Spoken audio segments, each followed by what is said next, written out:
So a very good morning to you. You're very welcome to this morning's Signpost webinar.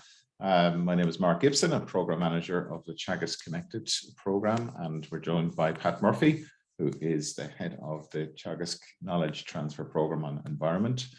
This series is brought to you by Teagasc in collaboration with Dairy Sustainability Ireland. And today we're going to be, the National Rural Network and Food Drink Ireland SkillNet. And today we're going to be discussing the freshwater pearl mussel. And the freshwater pearl mussel has been classified as one of 365 most endangered species on Earth by the International Union for Conservation of Nature.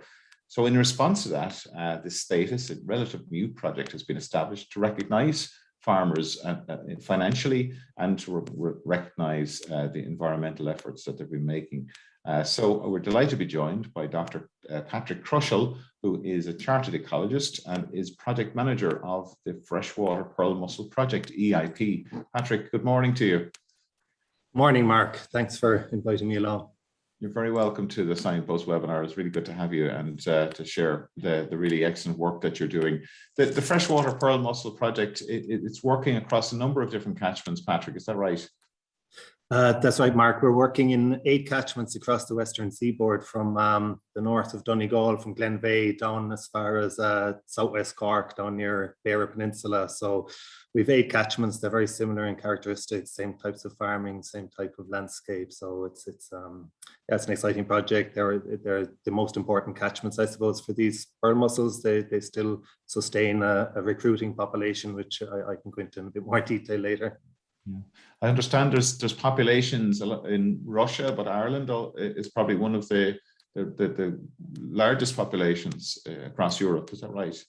Yeah, here in Scandinavia, probably Ireland has one of the strongest in Western Europe.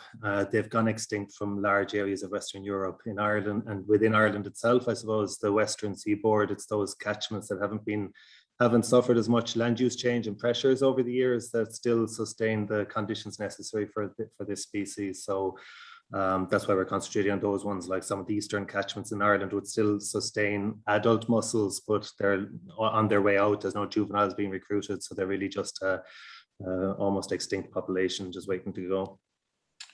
Why is it so important that we try to protect this species, Patrick? The species itself, it's a real key indicator of ecological quality. So if there was any issues within the rivers and the surrounding landscape, this would be the first indicator to show that there's a problem or that something's going wrong. So it's a real indicator of ecosystem health.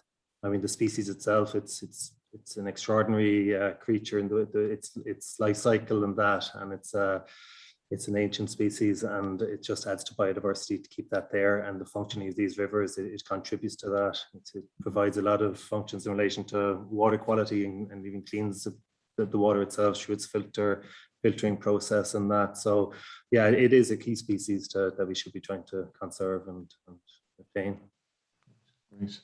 Okay, well, we'll just ask you to share your presentation with us, Patrick, and I should have said good morning to Patrick, other Patrick down in Wexford. Good morning to you, Patrick. Good morning. All well down in Wexford? Yeah, a nice rainy morning. We kind of still need a drop of rain here, so it's yeah. The ground is a bit parched. All right, I was down in Moore Park yesterday. It was ground was hard enough down there as well.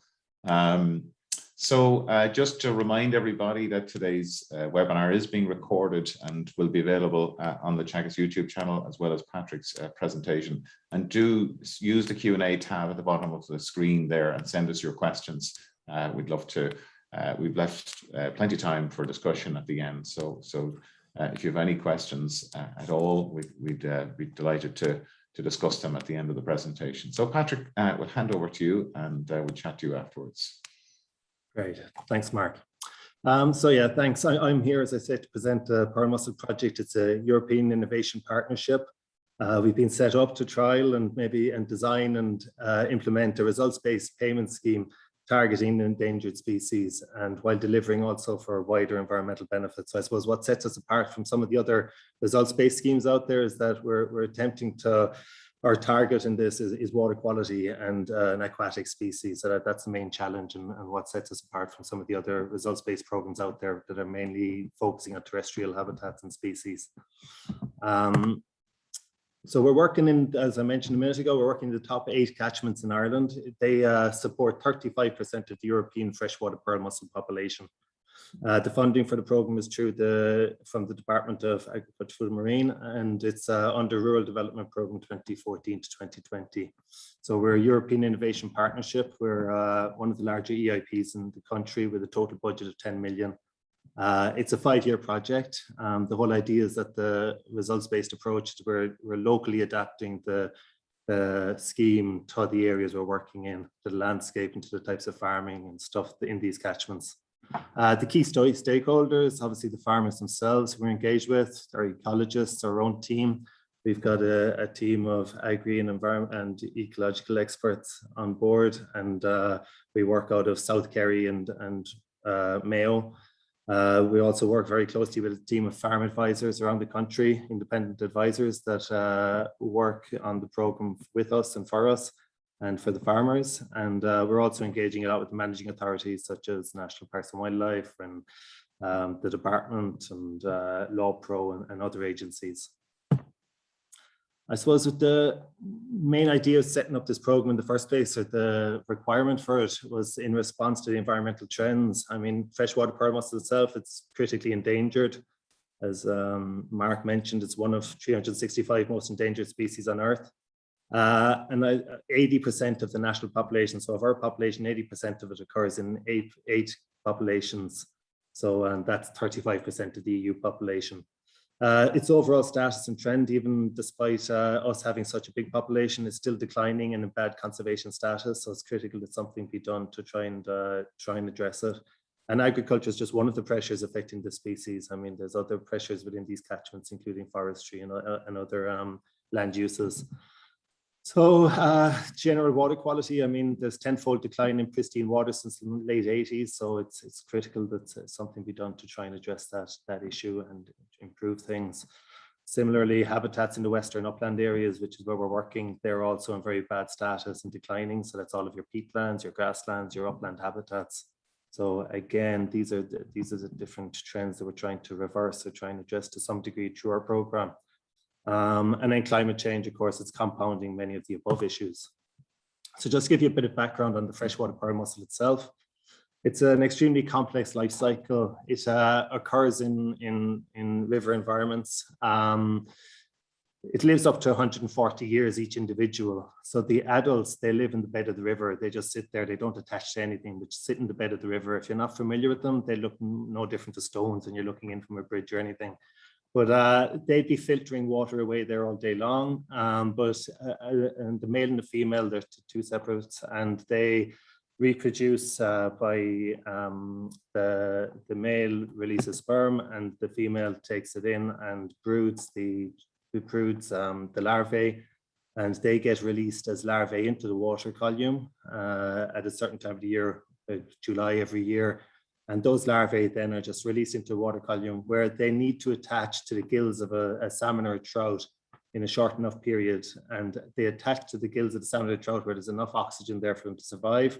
They're just like very miniature little mussels, and they're snapping like that. So they snap onto the gills of the salmon or trout, and they live there for about a year before they eventually drop off. And when they drop off, they need to land in extremely clean sediment and with enough oxygen again in the bed of the river for them to be able to survive. And this is the real critical stage. It's the juvenile stage where these juvenile mussels fall off the salmon and trout, and they need to live in the sediment of the river. So they bury down a number of centimeters into the bed of the river, and they live there for approximately 5 years. And it's during this period that the mussel is under most threat of declines in water quality or sediment. So if there's poor water quality or there's sediment coming into the river, it tends to clog up the sediment here and could lead to the death of the mussels at this stage. So it's for that 5-year period, it's critical that the health of the river is in good condition for them to survive and grow into the adults. And again, just live out the next 100 years on the bed of the river as adult mussels. As I said, it's 8 catchments, 80% of the population. The main pressures, I suppose, arising from agriculture and that, or the main pressures in general, are flow, sediment, and nutrients. And flow is a really critical one here. It's in very drained catchments, you get very low flows in summer because the water is draining off so quickly. And then very high flows in winter can lead to sediment or erosion and that of the bed of the river and washing out the mussels. So the flow is a critical thing, and that exacerbates the effect of two other pressures, which are sediment and nutrients. Obviously, if the flow is heavy, you get higher sediment inputs into the river. If their flows are very low, again, you get nutrients are much more concentrated in the river during summertime. And also in low flow conditions, the river is much smaller in extent. It goes into a much smaller channel, and that can lead to pressures as well. So for the conservation of the species in Ireland, the priority really is to try and concentrate in these top 8 catchments where there's still juvenile recruitment. There's very few juveniles occurring in other catchments in Ireland, but in these catchments, it's known that they're still recruiting, maybe not to good enough degree to be able to sustain the populations, but they are there. So we feel the best efforts are to concentrate in these catchments and try and improve things to make viable populations continue. So these are the 8 catchments, as I say, Glaskeelan and Donegal, down to Bundoora and Mayo, Davros and Owen Riff and Connemara, and then down to the Kerry catchments where Cara, Curran and Blackwater in South Kerry, and then Onagopla and West Cork. So they're all very similar catchments. They're very peat-dominated soils, extensive agriculture generally, mixed livestock, sheep and cattle, and yeah, extremely heavy rainfall. I mean, you're getting rainfall levels up above 2,000 mils a year, 3,000 in some instances. So they are some of the wettest parts of the country where we're working. Just in relation to the buy-in from farmers and the catchment coverage of the program. So at the moment, we've 472 participating farmers. So that's over 80% of all of the herd numbers in the catchments. We incorporate both commonage and private land. The total participating land is equivalent to 35,000 hectares. So that's the amount of land that's participating in the program. We started off in year 1 with about 340 farmers. We've built up to 472. So I suppose that the whole focus of this is that it's a results-based approach, that the payments that we're issuing each year are linked to the quality of the biodiversity. So the higher the nature value or the higher the biodiversity, the higher the payment level. So that's there obviously as an incentive and a reward to farmers who are producing good environmental outcomes, or an incentive to produce better outcomes into the future. It provides increased cost effectiveness. I mean, it makes loads of sense on all levels, but even from a taxpayer's point of view, at least you're paying for the results. So if you're not getting environmental outputs, well, you're not wasting your money on something that's not delivering. So I think it makes an awful lot of sense. This gives you an idea here, the graph on the right, just each plot or each field on a farm is scored out of 10 using scorecards. And then obviously the score goes up, the payment level goes up. It's just the concept. It's all about creating an additional market. So, I mean, these are farmers obviously still producing food, and they get financial reward for that. But we're offering an alternative market, and in addition to their food, we're saying, well, let's produce environmental services and create a value on that.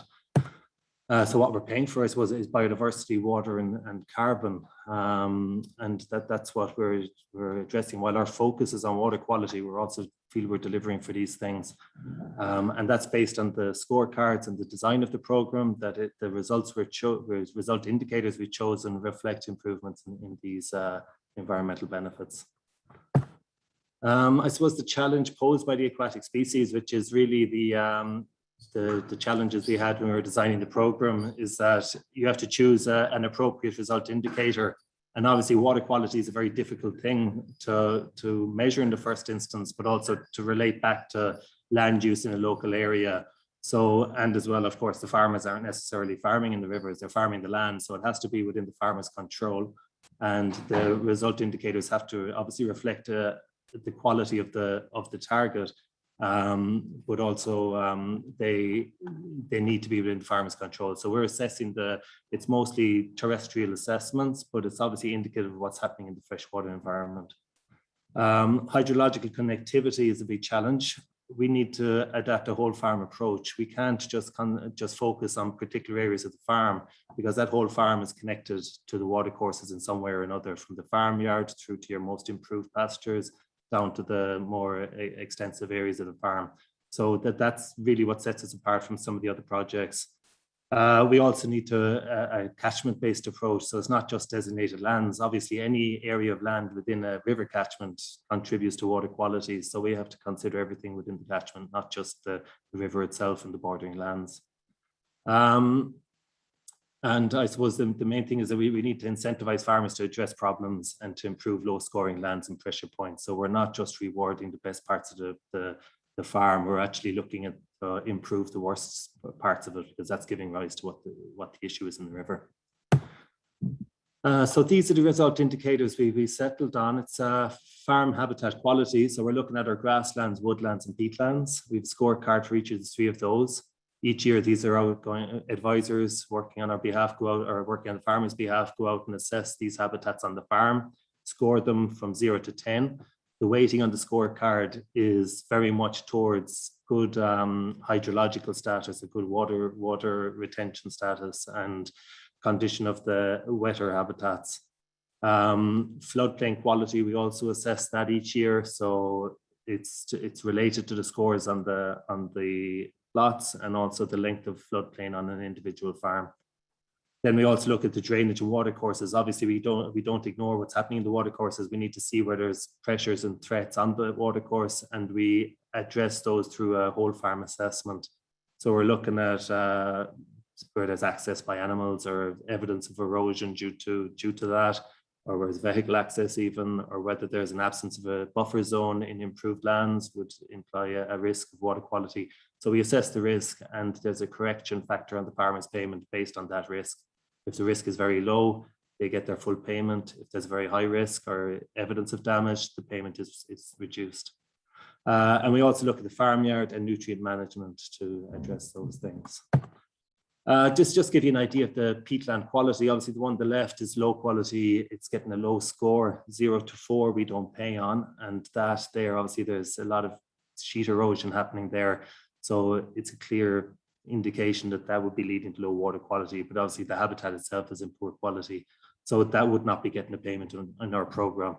The middle one there is moderate quality, score of maybe 4 to 6. There's a few little pinch points, but generally things are okay. We'd be issuing a payment, would be low enough payment though, but then we're up to the scores of 8, 9, and 10 on the right-hand side, and that's where it's the grazing level is appropriate for the type of habitat, and it's in good condition, and it's got all the positive indicators, and that'll be scoring an 8 out of 10 or a 10, and that's getting the highest payment. So that's getting the biggest reward. So that's the terrestrial habitats. We assess them all in relation to that. With regards to floodplain, it's just whether it's present or not, and if it is present, we issue a payment based on the quality of the habitat that floods. So if there's low quality habitat here and it's improved pasture and it's slightly slurry or whatever being spread on the land in these areas, that would be reflected in the score on those grasslands. And obviously we shouldn't, it's not a very good thing that those lands flood, so there wouldn't be a payment accruing. But where the habitat quality is good and indicates there's not too much nutrients or sediment getting out on the floodplain, well then they get a higher payment and they get rewarded for that type of management of the floodplain. And then this is the whole farm assessment. As I said, we're looking at the condition of water courses across the farm. If the water course is in really good condition, they get this. They get a whole farm assessment, anything from excellent down to poor. Excellent being where there's no pressure points, there's no indication of any damage, and there's no real risk of damage occurring. And in that instance, their habitat payment, which is calculated initially, is given a bonus of 0.2. So we multiply the payment for the farmer by 1.2. So instead of €1,000, they get €1,200. However, if the opposite is true, and like down here in this photograph here, where there's a lot of sediment and damage apparent, and there's a high risk of water quality issues, then there's an inadequate scorecard or an inadequate score achieved, a 0.6 or even a 0.3 perhaps. And in that instance, the payment to the farmer is reduced by up to 40% or even 70% in severe instances. So this means that, we're not just paying on the terrestrial habitats. We have to relate to what's going on in the water course and what the risk is to water course.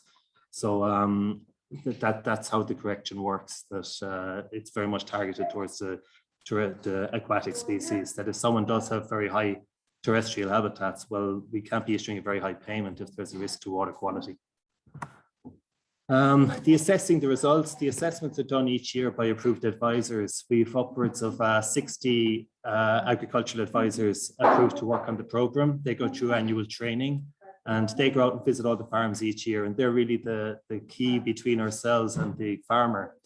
And they're basically scoring the fields each year. They do the habitat quality assessment, as I mentioned, at the field plot level. They record it using an app in the field on their mobile phone. And it's a score of 0 to 10. So it determines the score. So it's all through an app that we developed in the program. And this is submitted to us via that and appears in our mapping system where we get access to it pretty much straight away. They do the floodplain assessment. As I mentioned, it's to have a presence or absence. They've already scored the fields within the floodplain. And then they do the whole farm assessment, which is another scorecard, which they look at the risk of nutrients or sediment entering the watercourse and record that on that assessment. So I suppose it's just to reiterate the importance of advisors and the workload that they have. Like, this is just a dashboard that shows what's been submitted this year by the advisors. And I mean, it's upwards of 2,500 scorecards or fields have been scored by them this year. So it's a huge amount of work. And without their involvement and their hard work, I don't think the program would ever have got as far as we've got. That's just an indication of the different data coming into us. And it's great having this technology to be able to see the data coming in live and see what's outstanding. And if there's advisors under pressure, we can immediately identify it and try and help them out to try and get the scores into us. Just to go through the overall payment scheme. So I've mentioned all this before, but there's a results-based payment, which is based on the habitat quality and the floodplain payment. And then that's multiplied by the outcome of the watercourse assessment. So if it's poor, you only get 0.3 of this. If it's excellent, you get 1.2 times that, and it gets your final results-based payment in the year. Now, as well as that, we do have a supporting actions payment, which is available to farmers should they choose to avail of it. And this is where farmers can undertake actions to improve their score. So a low scoring farm in year one, obviously they're not getting great financial reward, but there's potential there for them to draw from another budget. But that money is only available to them if they're doing actions that are likely to lead to an increase in score. So it's very much targeted on appropriate measures in the right place. So that's the supporting actions. Just to give you an illustration of how it might work for an individual farm, this farm here has, let's just say, 5 plots that are scored by the advisor. You can see there the highest scoring plot is down here, maybe species rich grassland scoring at 10, goes down to a score of 0 on this plot here, which is obviously very improved and a lot of nutrients going onto that field, and it's of low biodiversity value. So it's not getting a score, it's not getting a payment. And then you've got some moderate scores, a 6 and an 8. You can see here there's patches of bare peat on the hillside, on the peatland plot, so it's not achieving a very high score. So based on these scores, this farm, which is 50 hectares in extent, would get a habitat quality payment of €5,000. But I'm sure you can all see the potential impacts here of water quality, or the risk identified and the impacts identified. And that's down here where you've got the feeding station and cows inside in the river, and the drains are very much cleared and the sediment coming down into them. So that would have applied a poor whole farm result, which means that the farmer's payment is actually only €1,500. Despite him having all this lovely biodiversity, the payment is actually quite low, but that's because there's identified risks and damage to watercourses. So, I mean, that's in 1 year, but the key to it is that we identify those, and the advisor then issues advice to the farmer to how the score could be improved and how we could address these pressures on the farms. And the farmer's incentive is that, well, you get a much higher payment if we address these concerns. So just by putting up the fence here, fencing off the watercourse, preventing animals getting in, managing the drains differently, allowing them to revegetate somewhat, slowing the flow, maybe putting in some drain management measures, and also installing a buffer zone along the field here just to prevent nutrients getting in. So by applying those measures, the farmer's payment in a year or two, I'd say probably certainly it would go most of the way within a year. It could go from €1,500 up to €6,000. That's if it gets up to an excellent result, which obviously might not happen within a year, but maybe within 2 or 3 years, but certainly it should be getting up to a good result within a year. So getting from 1,500 up to 5,000 But the key thing is for us to make sure the advisors are equipped with the knowledge to be able to pass that message to the farmer and say, well, we could get an extra 3,000 or 4,000 out of the program if you're to do these few actions on the farm and try to get that whole farm result up to a good result. Just an idea of some, or an example of some of the supporting actions we are funding through the program. I mentioned at the start that flow and drainage is a big impact in these catchments on water quality, and obviously that also has an effect on biodiversity and carbon as well, particularly in peatland scenarios. So these are peat plugs. We put in peat dams into a former turbary plot up in Donegal. It's been a great success. The farmer there, again, we just went to him with the figures and said, well, look, you're currently getting this much. You could potentially get a lot more if you were to address the hydrological issues on the farm, with the drains on the farm. And I mean, the benefit here is that once the farm is complete, he's happy. He's very happy with the outcome. I mean, it hasn't affected his ability to farm these areas. It's still grazed by sheep. And, you know, the benefit that he's seen himself from a farming perspective is that these little peat dams are actually now functioning as crossing points for the sheep to be able to get from one area to another, which weren't there previously. So it's just a by the way. There's timber weirs. It's just another measure where we've looked at farmers in Mayo. This is Colm Gavin, who's our Farming for Nature ambassador this year. He's been put forward. So if you're looking to vote for anyone, I'd recommend Colm. But there's Colm putting in some timber weirs along a flush coming down off an area of upland. And the pressure here was just in times of high flow, you do get a build-up sediment and high flow rates coming down into the river via this flush that's been cleared out and drained. So following putting this in, it's slowed the flow. You guess this is within a year, it's revegetated. The flow is much more reduced. The water seeping into the river, which is what really we want to do, rather than having flushes of water intensely into the river. So that's another example of these measures that we co-fund to help the farmer improve their score, and obviously from our point of view gets a better environmental outcome. Another one here is just a crossing point. Again, we give the farmer the freedom to do it the way they want to do, as long as it achieves the result that we're looking for. We're happy enough for them to take their initiative, and obviously we have to approve it and make sure that they have an understanding of what they can and can't do. But this is where they've put in flags across the crossing point here next to the main river, and it's turned the pressure like this into this within a year again. So it's just an example of some of the things we're co-funding. This is an in-ditch wetland. So this field here on the right-hand side is draining down slope and is being picked up by this drainage ditch which runs along the bottom of the field. We identified this as a potential pressure point because the nutrients coming off the field, coming into that and coming straight into the river, which runs along where the trees are there. So the idea of this is that you widen a small section of the drain, you put in a couple of dams. Now the dams aren't actually up to the level of the field, so it won't affect the quality of the grass in the field as such, but it just allows water to slow before it gets into the main river, and you get vegetation establishing here within a year or two, we'd hope. And that again filters the water, takes out some of the nutrients, and certainly settles out the sediment which stays inside in these little wetland chambers. Needs very little maintenance throughout. Maybe eventually we'd have to take out some of the silt in the bottom and they can spread on the land or whatever, but they take very little maintenance year to year. We've yet to have to do anything on these ones. Stock management is something as simple as this. It's a fence. It's actually a commonage area, so it wasn't that simple to get the fence, but we did help the farmers by going through the whole approval process with the department and on the appropriate assessment side of things with the local authority. And following that, I mean, it's just a pressure point within a large area of commonage where the sheep were gathering the whole time, and we just felt it needed to recover, needed a year or two rest. The temporary fence we've put in there, but again, we can see the recovery happening very, very quickly once that change in stock management is implemented. Again, we'd have co-funded the fencing to go up here, and we would have got a couple of the shareholders involved who were interested in doing the work, did the work, and obviously all the other shareholders might be up to, I don't know, if there are 30 or 40 shareholders in this commonage, but they'd all get the benefit of the score going up during the year. So that's kind of how we got everyone's involvement and agreement for the work to proceed.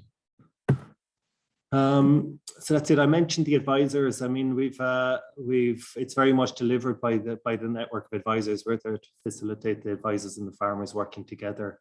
61 advisors are trained. We support the advisors. We upskill them. We've annual training every year. We're on the end of the phone if they have any issues and need advice on stuff. So it's working quite well, that side of the program, and the advisors, as I say, are a key part to delivering the program. There's no way that we could have considered taking on so many farmers without having this network of advisors trained up and working on the program. Farmer training, I think, is a very, very important aspect of these results-based programs as well. As it really gives us a chance to get feedback from the farmers as to how they're finding the program. And like we'd love the idea that at the end of this program, the farmer would look at his field and be able to almost score the field themselves and be familiar enough with the scorecards that they'd start thinking, okay, if I do this or that to that field, I get a higher score. So it's very much about that continuous engagement and learning between us and the farmers. And these training sessions are extremely beneficial. I mean, there's just an interesting there. We did some feedback with them on Zoom calls during the year, and I mean, 93% of them feel that their knowledge and value of appreciation of nature and the environment has increased since they came into the program. So I mean, that's encouraging from our point of view. And from day one, it was like, well, what's my score? What's it worth to me? What do I have to do? How can I increase it? All these questions keep coming up with these training sessions. So I think they're a great opportunity for us to be able to get our message with the farmers and similarly get farmers to give us feedback on how it's working for them. Just an idea of some of the results from 2019 and 2020. 2021 scorecards have just come into our inbox, and we're working through those now over the next couple of months to try and get payments out to farmers for this year. But this is last year and the year before. You can see that the scores generally from 2019, there's a few more scoring the higher scores, there's more moderate scores, and there's a few less at lower scores. So obviously the farmers are changing something to get some of them up here. Not dramatic changes, and we wouldn't expect dramatic changes within a year or so, but there is small changes there, and overall there's more moving up into the higher categories than there would have been in the first year. Similarly with the whole farm results, again, we're getting more of the good whole farm result here. Some of them moving up from the inadequate 0.6. So some of the farmers are benefiting there with their scores and their payments.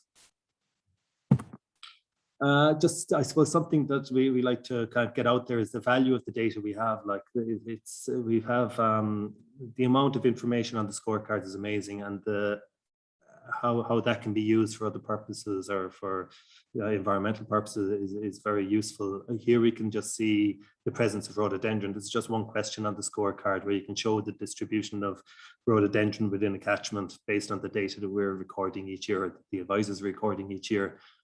This is all the red points indicate where rhododendron is present in its catchment. The green points indicate its absence. So straight away, if there's any regional programs or anything been set up, that we can say, well, look, the lower part of the catchment is very much where we need to focus on, or the very upper part up here, or that this sub catchment up here seems to be free of rhododendron. So there's a lot of that kind of data, and particularly in relation to land drainage, we'd have a lot of data in the scorecards that would imply what areas are severely drained and what areas aren't throughout the wider catchment.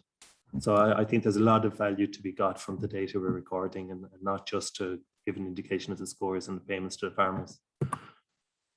So that's it. I suppose one of the big questions for ourselves at the moment is where to next.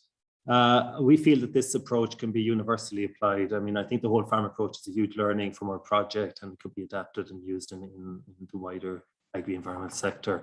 Wild Atlantic Nature Project, it's a life IP project. Derek McLaughlin, formerly working with us, is rolling out that program, and he's recruiting farmers throughout the West. And by the end of 2022, there'll be 1,300 farmers participating in the Pearl Mussel project, either through ourselves or through the Wild Atlantic Nature Life IP project, exact same setup they have.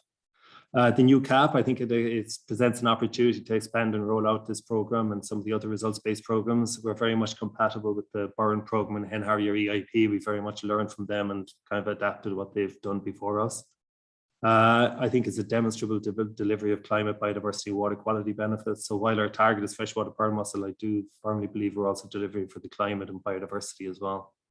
Current programs to end in 2023. I think it's important whatever expansion and rollout should be initiated in the next year or two, and that if we're being incorporated into the next CAP, well, then I think the work on that needs to start sooner rather than later. I think the Pearl Mussel project provides a tool to align multiple policy objectives. And just to finish on, I mean, the landscapes we're working on are amazing. It's the west of Ireland, and the farmers there need that reward. I think they're delivering for biodiversity, carbon, protection of soil, clean water. This is what all these landscapes are delivering, and this is why we're rewarding the farmers and feel they do need to be rewarded for managing and producing these public goods, flood management, aesthetic value of food, recreational well-being. So I think it's just that needs to be acknowledged, that these farmers are managing this kind of landscape and producing these goods. So that's it.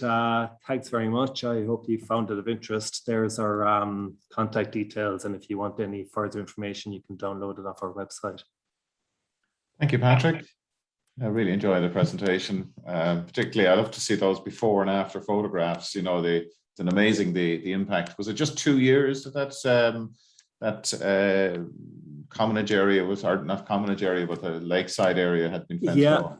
Within about 2 years that was. Looking forward to getting back up there soon now to see how things have changed since. That would have been in springtime, I suppose, the latest time we would have been up there. Yeah, it's incredible the impact that you've had so far, like even in such a short period of time. It was really 2019 before you got out working with farmers. That's right. Yeah, I mean, we had a lot of engagement with farmers during the first year, but it was very much a very intense year trying to design the whole program and that. And I suppose we might have, at the time, we would have loved another year to get ready, but we got it all up and running, and to get out 350 farmers within a year of setting up an office, I think was a good enough achievement in itself. So yeah, this is the third year of the program. So we're expanding the whole time. And as I said, there's 2 more years to run before we finish up. And what level of engagement have you had with farmers and landowners along? I was just looking at the map of rhododendrons and just, you know, obviously you can't get 100% of participation. How has that been working? It's been very high since day one. It was very positive. The advisors were key to that as well. You know, we had them involved from the very start, and just them having the existing relationship with the farmer was important. That they're the first person the farmer is going to go to when they hear of a new scheme. Should I or shouldn't I get involved? So there was a lot of talking with farmer groups and farmers and advisors through the first year. And I mean, we pretty much, I don't know if there's much chance of getting the remaining 15%. There's many reasons some farmers don't want to join these kind of programs. So I think we're very close to maximum participation with the 83% of the farmers in each of the catchments. Yeah, that's excellent. In terms of we look at a lot of these schemes and programs, they have a defined period. And have you given any consideration to after the project or you know, where to after the project? I know you spoke about next steps, but would you see that this being incorporated into a wider scheme, or would you prefer to see more bespoke schemes for specific target species like this? I think the Pearl Mussel project itself, I think, is perfectly designed for these kind of catchments, and it wouldn't necessarily need to be a Pearl Mussel catchment, but any of the west of Ireland peatland catchments, I think it could be rolled out as it is almost, and that's what the Wild Atlantic Nature guys are doing. They're rolling it out across a load of blanket bog catchments in the west and the northwest, so further beyond where we're working at the moment. Into the future, I mean, I suppose we were set up, and the reason we were in the previous RDP or set up in the first place was to test and trial something like this to see if a results-based program could be upscaled. And I think we've shown that it can be by a small enough team. And we'd hope that maybe the department, through their resources, will be able to bring it to the next level and get a much higher participation. There's no reason you couldn't get up to 10,000 farmers in something like this if the will was there to do it.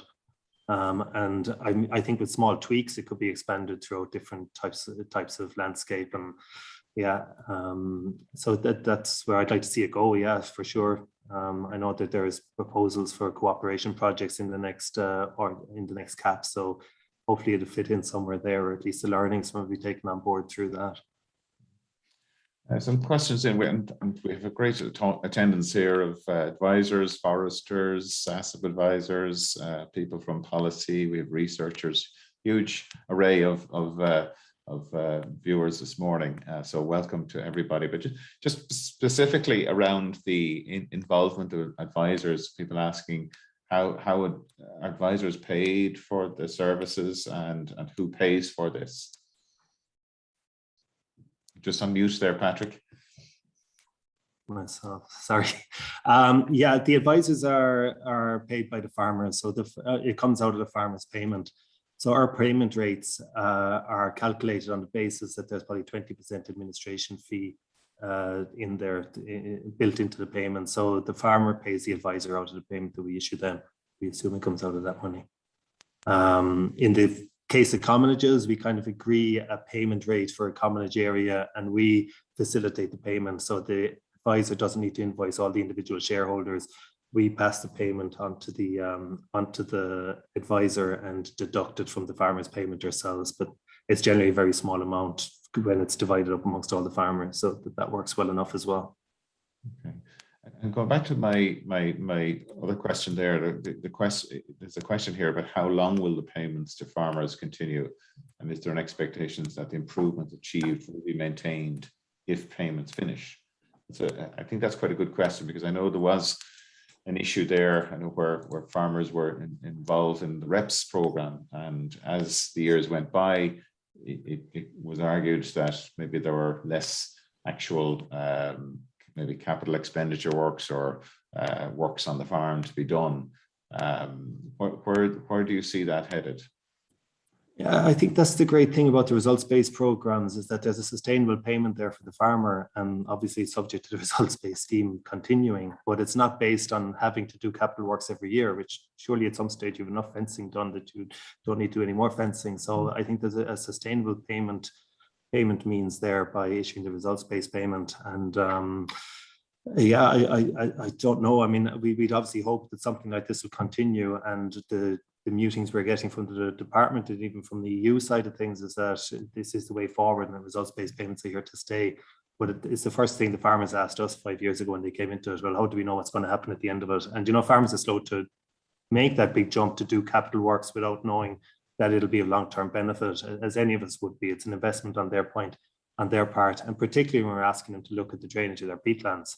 And they're saying, oh, should the next crowd coming through might ask us to do something else. So, you know, that's a real difficulty and a challenge. So it'd be great to have some certainty there for the farmer and for everyone to know that this is the way it's going to be going and the way it's going to be continuing. But I think with the climate action plan and everything, it has to go this way. And I think it probably is going to be the way to be going. But again, we can't promise it.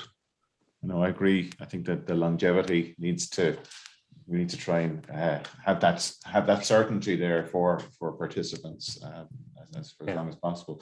Had a lot of questions coming in, actually. Yeah, there are, and then there's a good few around. I suppose two areas. What are the criteria for success from the point of view of conservation and increasing the breeding population of the pearl mussel? And I suppose the related question coming in from a lot of people is, have you seen any early indications of improvement in the pearl mussel population or in the conditions associated with success of the potential to breed? Yeah, great question. I suppose that the difficulty with something like pearl mussel, when you've got such a long-lived species, it might be a long time before we actually see the results of this, and there's bound to be a lag time before it kicks in. And then the other difficulty, of course, is there's other land use pressures within the catchments that need to be addressed at the same time.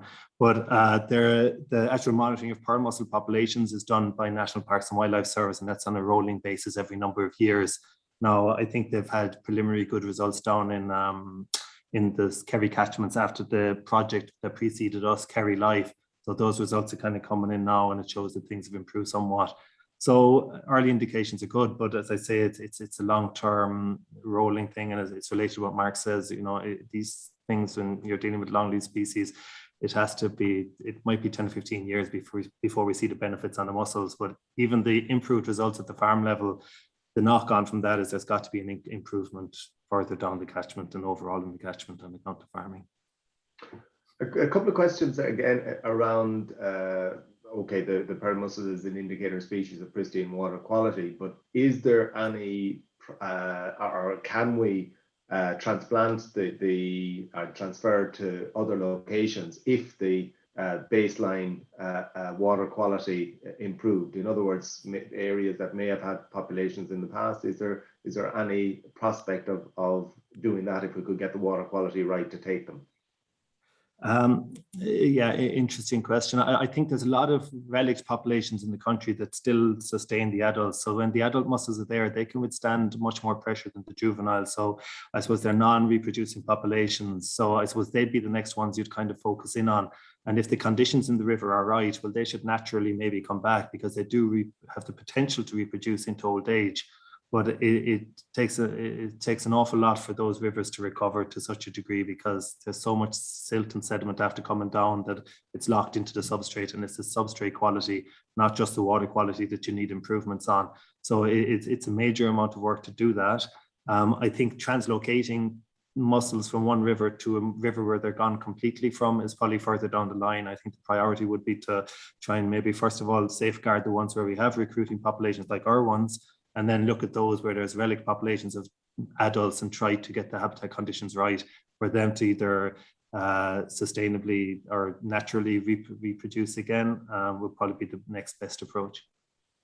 Okay, a question there. You mentioned the Kerry Life program, and I suppose you talked about a degree of continuation. What were the learnings there and the key learnings that have progressed from one program to another, and what are the, I suppose, the particularly new elements in the Perry Mussel project?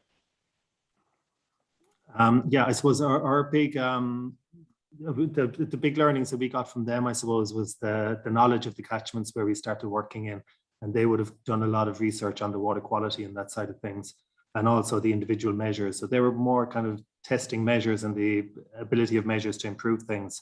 So they would have done a lot of alternative drinking locations, fencing, all that kind of stuff, and looking at the efficacy of that and the success of that and different ways of doing it. So we would have brought that in, and that they're the capital works that we co-fund now, those measures, and different ways of managing water coming off farms. So that's very much the learnings we would have got from them.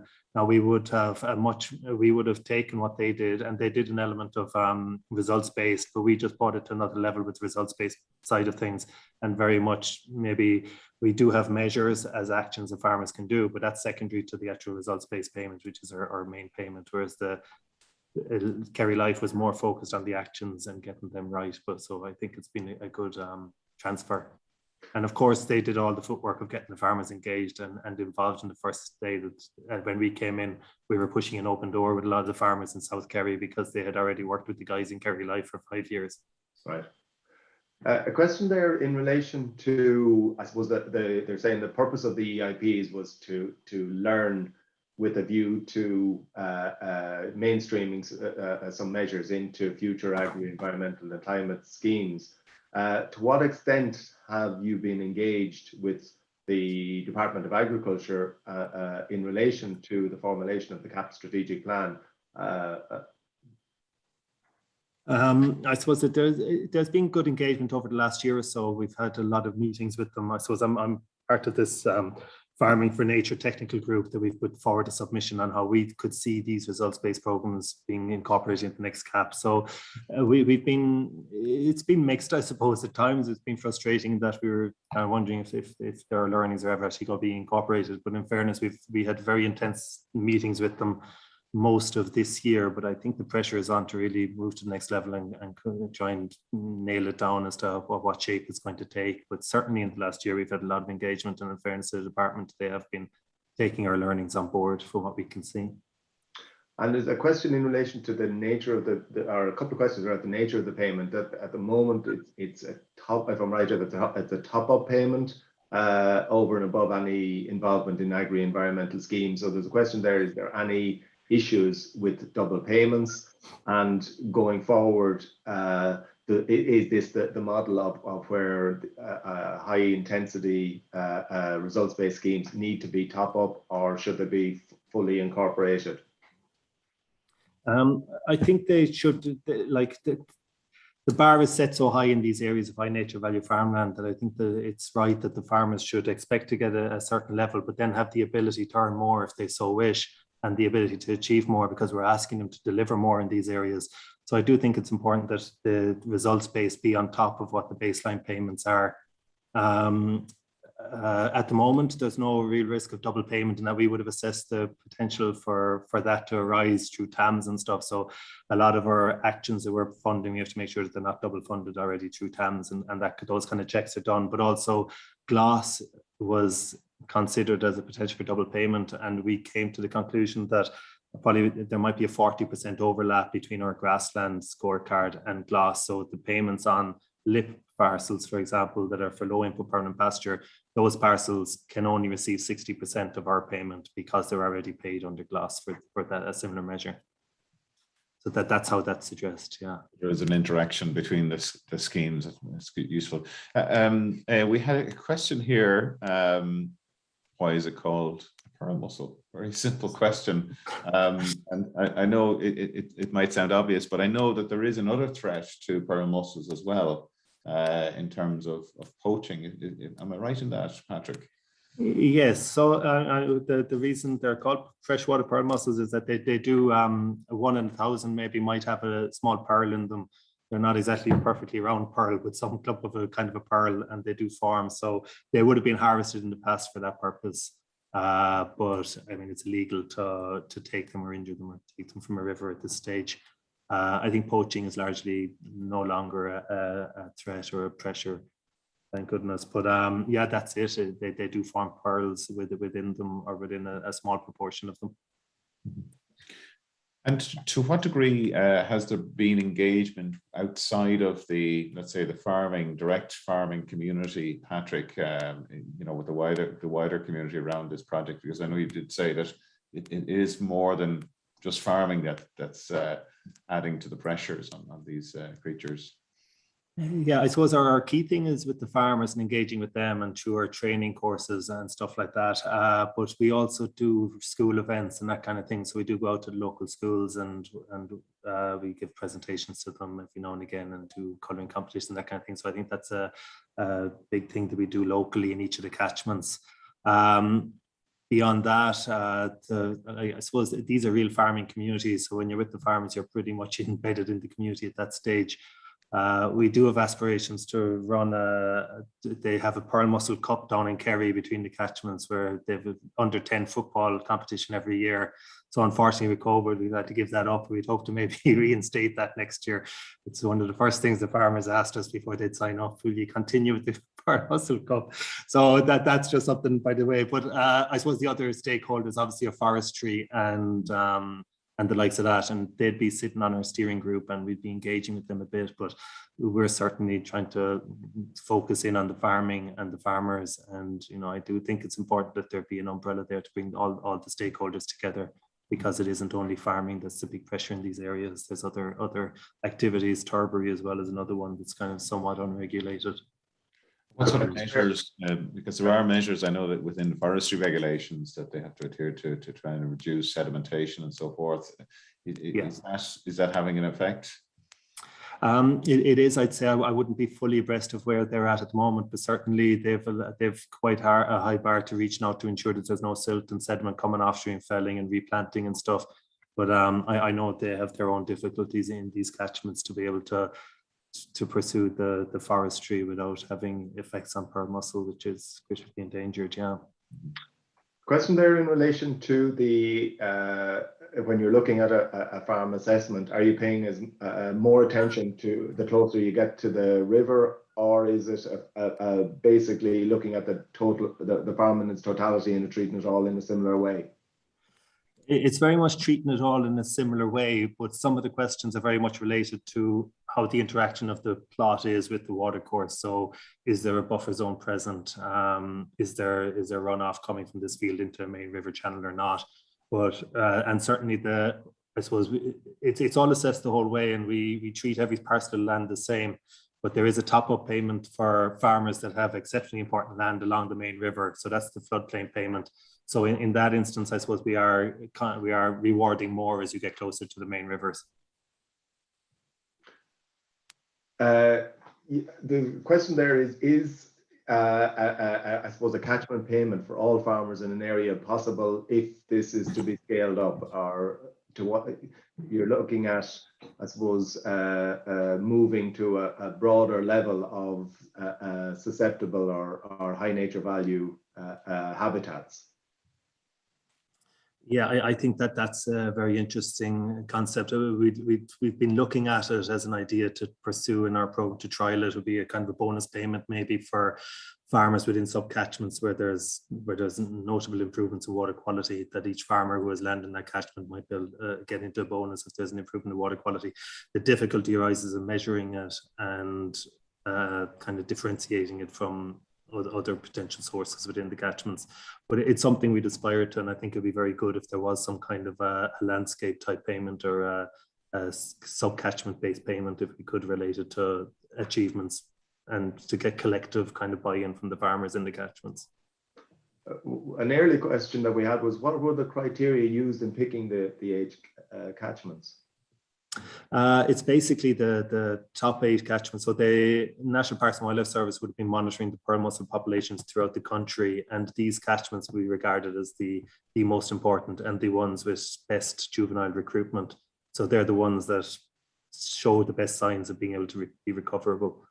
So that was the criteria, as I understand it. They picked the 8 top catchments. There's 21 catchments in the country that have been designated for pearl mussel, but these 8 are the highest achievers. I imagine if one was to upscale this to other catchments, the next ones to be included would be those in the 21 catchments that are designated. Okay. A question there in relation to who is funding the payments, and to what extent is there a possibility of getting private sector involvement in projects like this? At the moment it's Department of Ag through the European Innovation Partnership, so it's the RDP is funding it in its entirety. I think the potential involvement of private money is interesting as to how that would work, the model of making it work. I'm not sure how it could.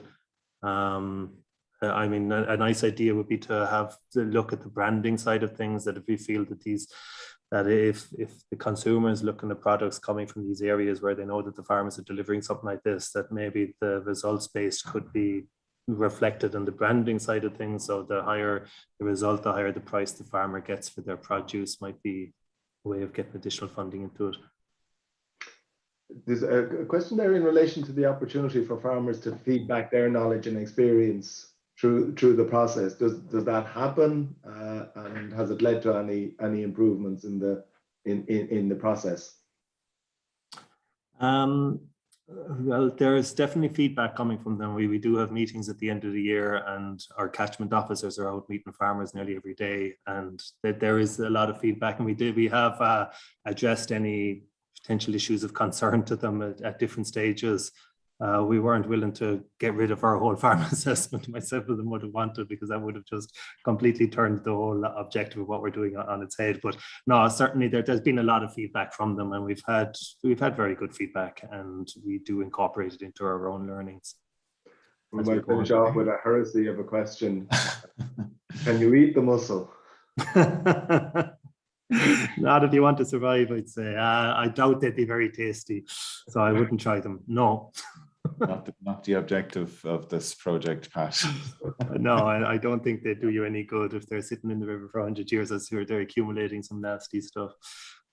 Okay, look, we better leave it there. We're just up on 10:30. Patrick, thank you so much for coming along today and sharing with us all of the excellent work that's going on in the project, and really congratulations to you and all of the farmers that are involved. I think it's a superb example of a results-based scheme, and I think lots of learnings coming from it for further future schemes and EIPs as well. So if people want to find out more about the project, pearlmusselproject.ie, is that correct, Patrick? That's right, yeah. So it's a really good website, very informative about the life cycle and the yeah, we have a lot of video resources and that up there if people are interested in that. From last year, we would have put a lot of our stuff online, and even the demonstration of the apps and the technology is up there, because I think that's something that can be really brought on as well to another level after these projects. Great. Well, thank you again. And just to let people know that next week we'll be joined by Ian Short, Forestry Research Officer with Teagasc, along with Jim McAdam, Queen's University, and Eugene Curran from the Department of Agriculture will all be speaking about agroforestry and the multiple benefits for Irish agriculture. So look forward to being joined by Ian and his colleagues. Just a final word to say thanks to our production team, Andy Boland, Pat Murphy, and Yvonne Maher. And we look forward to seeing you again next week at 9:30. And a reminder, if you do want to listen in, or if you know of anybody who's maybe doesn't have time to listen in and view the webinar, you can tune in to the Signpost podcast and listen to it in the car or the tractor or wherever you might be. It's a good way to catch up on the series. So with that, we say thanks very much, and we'll see you again next Friday at 9:30. Thanks again. Thank you.